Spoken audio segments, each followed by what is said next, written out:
Hello everybody, it's your boy Spaceboy99 coming at you with another video.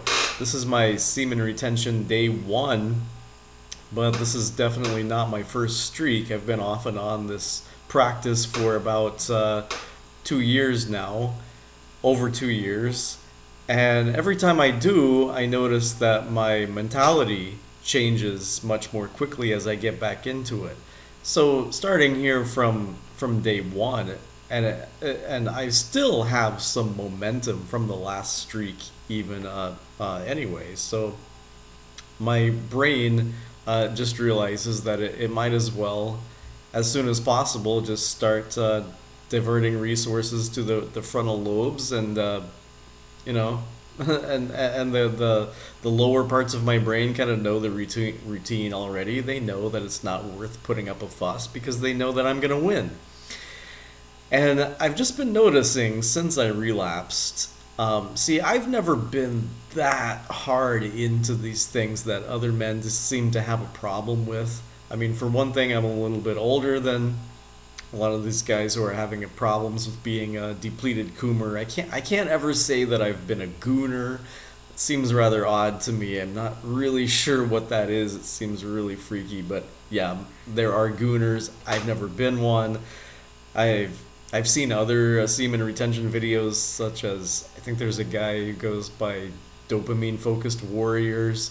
He seems to have, and I'm not judging him at all. I'm just stating this as fact. He seems to have more of a problem with what he calls the adult sites. I never find them that appealing.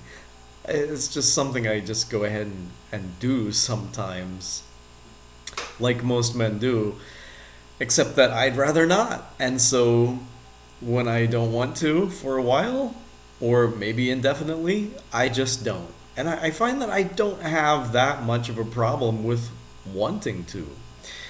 And I think I've had enough real life experience to the point where watching others seems strange. And I kind of realized when you hear about other guys saying that they find real life experience strange because they've seen so many videos from third person, I get it. But for me it's the reverse. I feel really weird, and in fact I don't watch other people. If I watch anything, it's just a woman, or maybe I'll search for POV. Too much information, but that's where I'm coming from. And guys, now that more attention has been immediately resourced back to my frontal lobes, I've started thinking a little bit more deeply. And what I want you to get out of this video is my thought that semen retention makes you more respectful of others' choices, and it does that by, I think, making you more aware of the implicit realm. And what I mean by that is the nature of things as they are, rather than the things that we say. It cues you in to have more realizations about the things that we know are true but don't say, or that go without saying, or the things that the things we don't doubt or question. Like, I'll just go through some of the things I've thought of. It's just whenever you're making a choice, or whoever's making the choice, that's the right choice. The one who is making the choice can't make the wrong choice. For example, I have to completely respect that whatever people click on YouTube, they made the right choice because they're the ones who made the choice. For example, if we hear that thousands of people were laid off from IBM, Microsoft, Intel, Google, one of the things that we never doubt is that they were in fact fired, and that is final, and whose decision that was, and that they are fired, and it's not alleged or anything like that. It's not up for a trial. They were just fired, and they can do that. And we know who made the decision, and we know that the ultimate power lies in who made the choice. And they made that choice, so because they made that choice, it can't be wrong. We can't dispute that Intel, Microsoft, Google laying off people was wrong. All we can acknowledge is that it must be devastating to the people who were laid off, and then some of us will side with the company and say, well, I don't think those people were very productive and stuff like that. But still, the underlying realm that we often miss is that the company had every right to do it. And we never doubt who was the boss, who was the worker, who worked for who. When we go to school, there's this implicit realm where we all know who is the teacher, who is the student. It's never the other way around, even up into college. And we never doubt who is the cop and who was pulled over. We always know. Nobody's going to be like, who was the cop? Who pulled over who? Who has the right to arrest who? We all know. See, human social relationships, we all, when we hear social relationships, we all think of the things that are explicitly up for grabs, so to speak. But there is a deep, deep realm of implicit things that are in fact social relationships, but because we take it all for granted unconsciously and there's nothing up for dispute, we don't often think of those as social relationships. But we all know, who so-and-so is in relation to you. Even social doesn't mean your friends or how well you get along. Social means there's no dispute of who they are to you. For example, you know who your mother and father are, usually. Or even if you don't know exactly who your father is, I do, by the way, but if you don't, you at least know that it's not the other way around. And so even in cases of a wrongful conviction at a trial, they don't put some other guy in jail. They put the guy who was convicted, who was wrongfully convicted, in jail. So we all have designated places. See, what I'm saying is it's almost like as though every morning when we wake up, before we've woken up, God or whoever gets up in the sky with a big bullhorn and yells, places everyone, and we all get in our undisputable places. There is no doubt. There may be some dispute of how much money CEOs should make in comparison to the average worker and so on and so forth. But still, there is no doubt that we have CEOs and who the CEO is and how much money they do in fact make. How much money they make is not up for dispute. Sometimes we argue about whether they should make that much money, but we never just storm their accounts and say they shouldn't. Or when those people are laid off from Google or Microsoft, they never storm the Google campus with machine guns and say, no, you don't. You have no right to fire me. Come on, guys. Let's empty their corporate bank accounts. We all immediately, implicitly accept that we're civilized and it was completely their decision. That's how society operates. It operates on signatures and bits of paper and telling you were fired. And we all know, because we all know implicitly, indisputably, who was what to whom, then we don't doubt that they civilly have the right to fire you or hire you or whatever the case may be. So what this means is that everyone is in the right position in life. You can't be in the wrong position. The right people have jobs.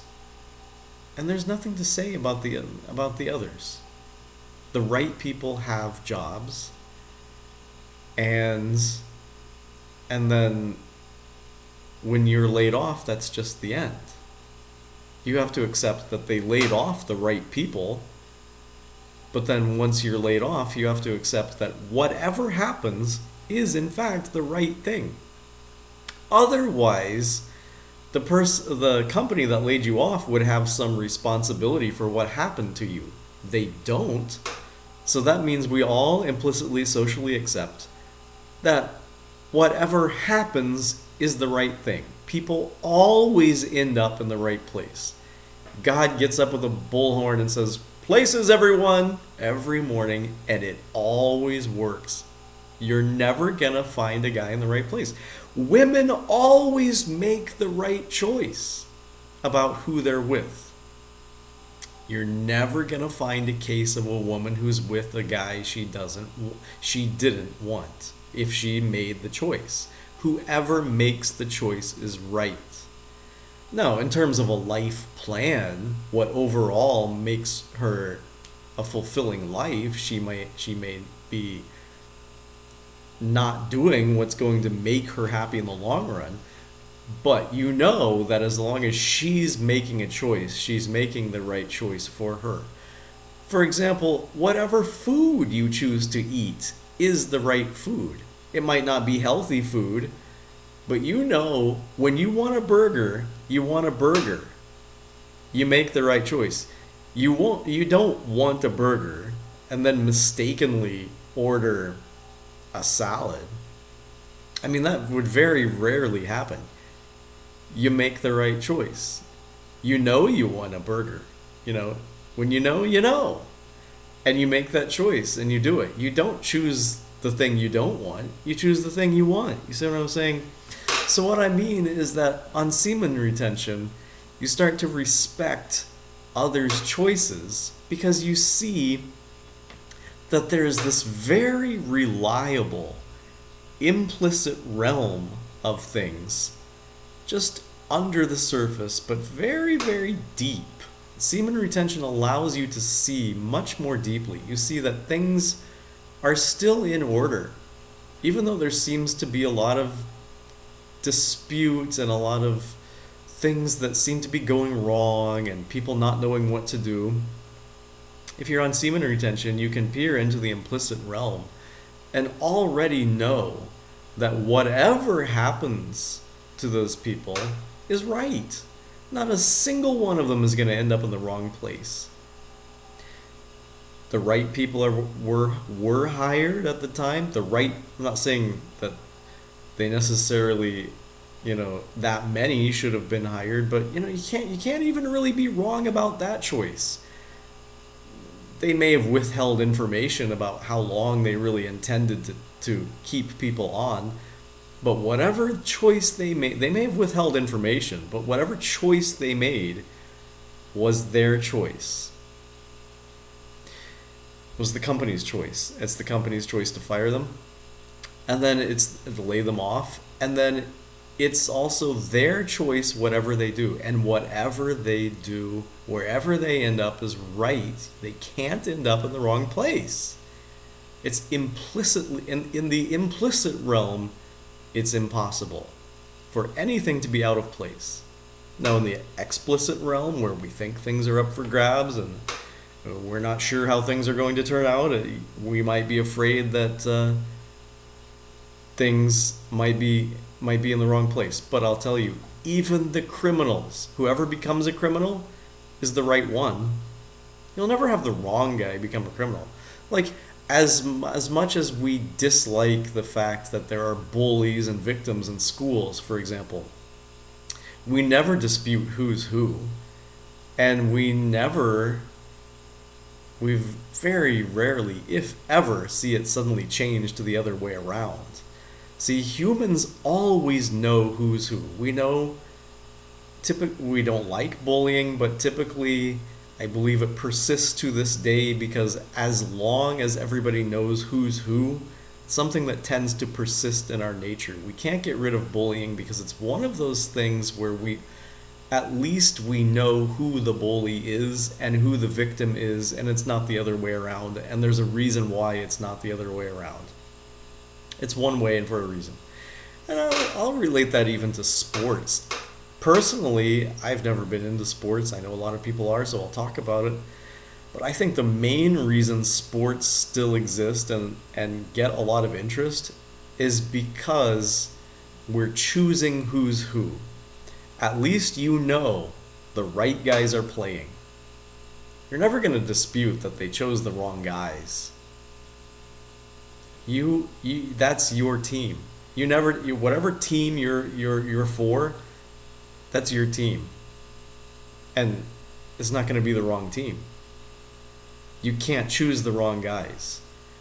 I mean, sure, the outcome of the game is up for grabs, but I think that it's so interesting to the men and some women who like sports because it's about who's who, and the fact that who you choose to be for, who you root for, is of vital importance and existentially can't be wrong.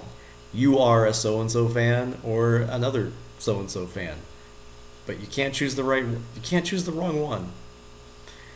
And all of life is like this. Semen retention gives you the ability to give off signals in the implicit realm that when you're off semen retention, you're all caught up in the explicit realm, and you're totally unconscious of what things that are happening beneath the surface that are completely reliable in human nature. Then you can't really dip down and get a sense of understanding that what happens is right. And on semen retention, you definitely get more control over the implicit realm than you had. See, and every time that you partake in this sinful act of pleasuring yourself, fapping, becoming a depleted coomer, you are implicitly forming a social relationship that does not benefit you. It does not benefit your standing, your status in the world. It does not benefit you, and you are implicitly and voluntarily subjugating yourself to a screen and forming a relationship in the unconscious mental realm that we all take for granted, but is completely reliable and undisputable among humans. You're forming this relationship that you are subjugating yourself to the screen. And you don't have to. And that does bear weight on all the interactions that you're going to have throughout that day. You can't hide the implicit realm. That's the thing about it. You can't fake it. Okay, there are some people like sociopaths and psychopaths who can con men, which we all consider cheats, who can supposedly get what they want more easily, but they're also facing some kind of deficit where they're not complete people. They're kind of lopsided. And I wouldn't count that as taking more control over the implicit realm. It's semen retention allows you to see the implicit relationships that we take for granted, and it at least allows you to stop unnecessarily and voluntarily subjugating yourself in relationships where you don't need to. And all of the relationships are interconnected. So people are going to know. You cannot fake. If you have subjugated yourself to a screen, people are going to know. Because you can't fake it. Except maybe if you're a sociopath, psychopath. Maybe. But in that case, you're abnormal. You have some other deficit. So I'm not talking about that. Typically, you can't fake a social relationship. You can't just warp a social relationship to immediately be what you want. Because it's depending on this realm, the deep, deep implicit realm that you can't consciously control. But you don't know that. The explicit part of your mind doesn't know that. It thinks that it can. It thinks that if you want charisma, just fake charisma, just put on some charisma, but you can't. See, so you have to respect whatever choices people make as the right choices, because that's the basis of all human relationships. The what, and you do have a choice. Believe it or not, you do have a choice as to whether you're going to be a depleted Coomer or not.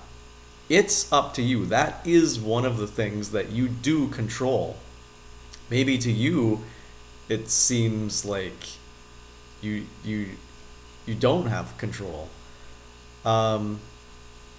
But if you do control it, it might take some explicit action to force yourself not to be a depleted Coomer.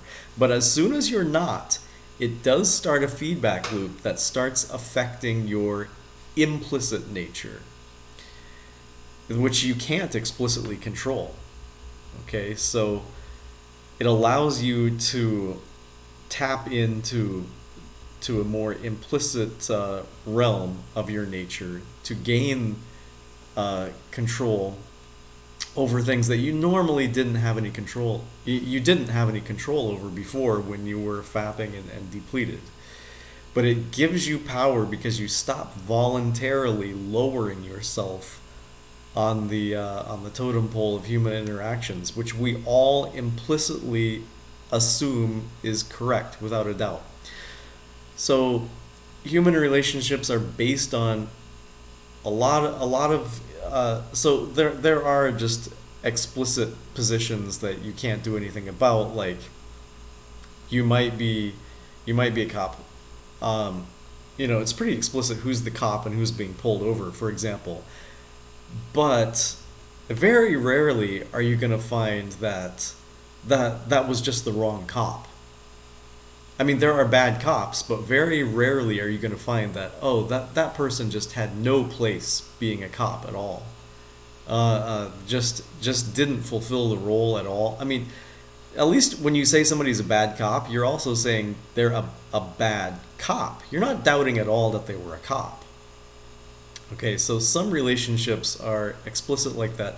But then even within those relationships that are explicitly decided, that we all know who is this certain role and who's that other role, there are also a lot of subtle signals that we give off. Just your body language, your eye contact.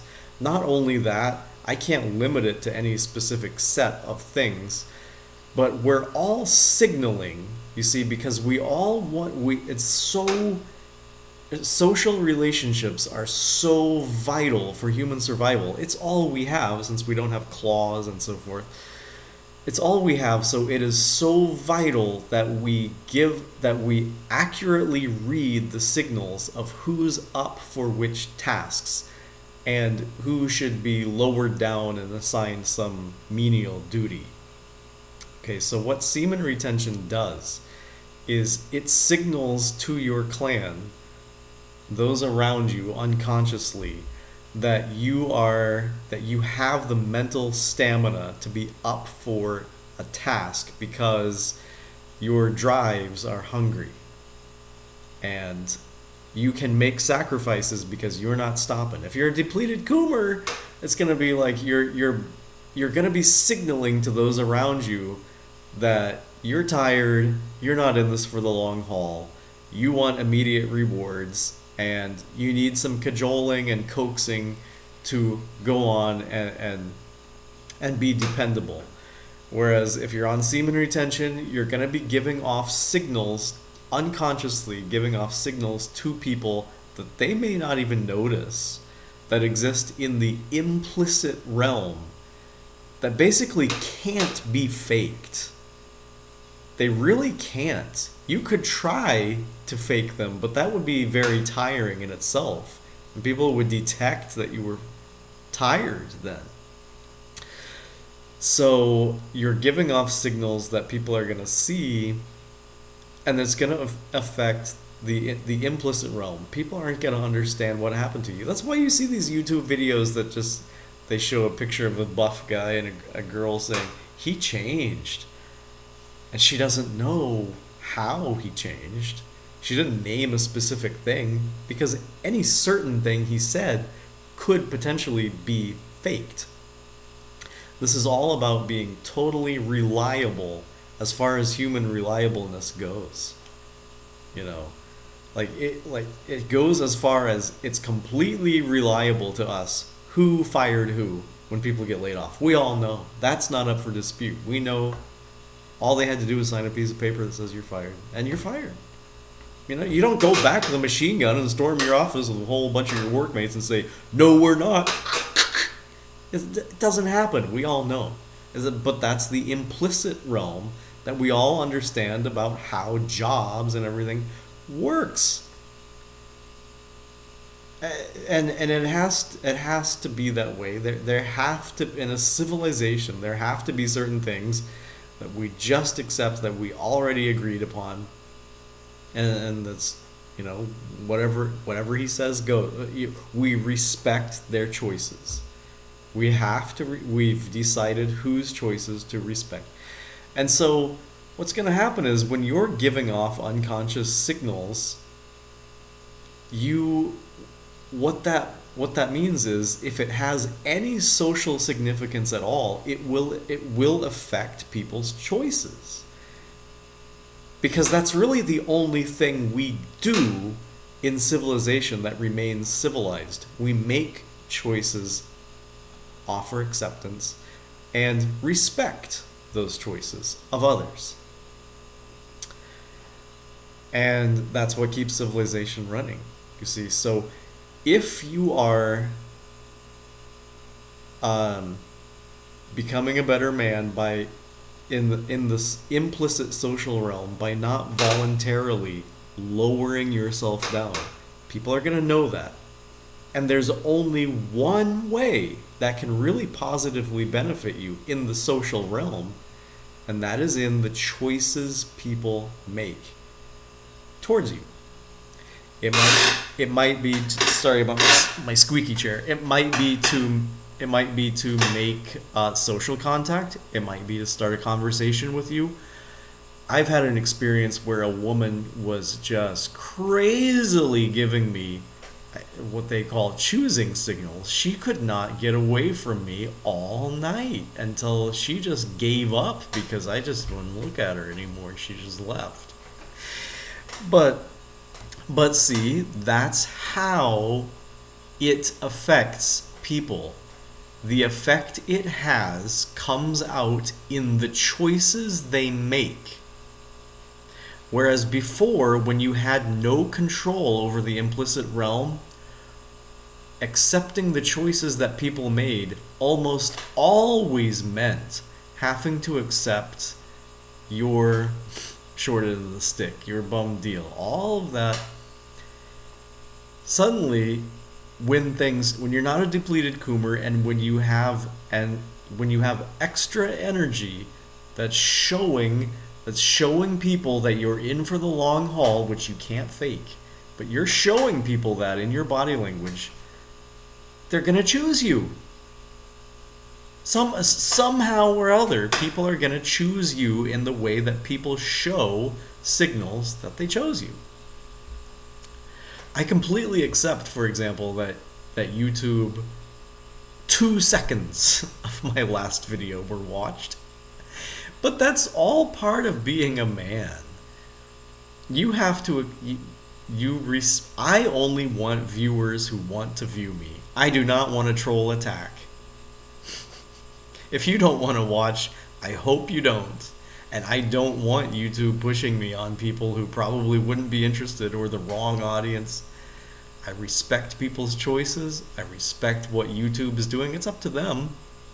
There's nothing about uploading a video that would prevent me from getting views. But I can't make YouTube make me get views, and I can't make people click, and I have to accept that whatever they click is right for them.